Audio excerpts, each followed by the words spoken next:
दो बेटे बांग्लादेश पुलिस में तैनात हैं। स्वतंत्रता सेनानी और उनकी पत्नी का शव घर से बरामद हुआ है। तो बर्बरता और अत्याचार बांग्लादेश में हिंदू के खिलाफ थमने का नाम नहीं ले रहा है और एक बार फिर से हिंदू पति पत्नी की हत्या बेखौफ तरीके से कट्टरपंथियों की तरफ से कर दी गई है। तो ये बड़ी खबर आपको बता रहे हैं। यूनुस सरकार में हिंदुओं पर हमले रुकने का नाम नहीं ले रहे हैं। दंपति के दो बेटे बांग्लादेश पुलिस में तैनात और स्वतंत्रता सेनानी और उनकी पत्नी का शव घर से बरामद किया गया है। पुलिस अधिकारी के माता पिता की हत्या कर दी गई है और ऐसे में सवाल ये कि आखिर हिंदुओं पर अत्याचार का जो ये सिलसिला शुरू हुआ है यूनुस के कार्यकाल के साथ ही आखिर ये थम क्यों नहीं रहा है, आखिर इस पर कोई लगाम क्यों नहीं लगाई जाती है, क्योंकि पहली बार ऐसा नहीं है जब इस तरीके से बर्बरता या फिर हत्या की गई हो। इससे पहले भी यानी कि जब से यूनुस ने सत्ता की कमान बांग्लादेश की अपने हाथों में ली है तब से लगातार हिंदुओं पर हमले हो रहे हैं, हिंदुओं पर हिंदुओं के साथ बर्बरता की जा रही है, अत्याचार हो रहे हैं और लगातार हत्याओं की खबरें भी सामने आ रही है।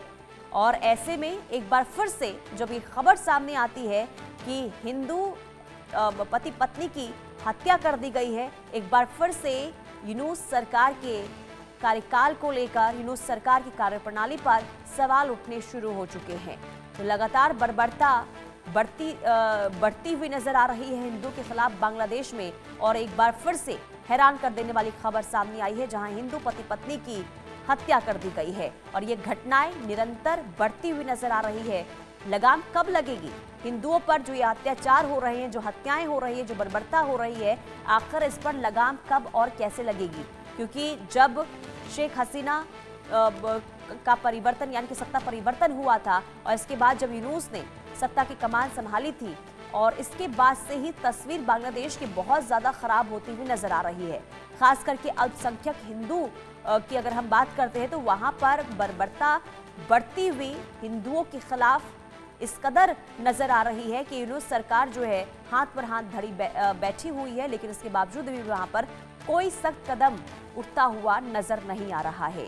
तो यूनुस सरकार में हिंदुओं पर हमले रुकने का नाम नहीं ले रहे हैं और एक बार फिर से हिंदुओं और अल्पसंख्यकों पर अत्याचार की घटनाएं बढ़ गई हैं। ऐसे में सवाल ये कि आखिर कब हिंदुओं पर अत्याचार पर लगाम लगेगी, आखिर यूनुस सरकार कब तक हाथ पर हाथ धरी बैठी रहेगी, क्योंकि कट्टरपंथियों का बोलबाला वहां पर लगातार बढ़ता हुआ नजर आ रहा है। आगे बढ़ते इसी बीच एक और बड़ी खबर का रुख करेंगे। अमेरिका ने पाकिस्तान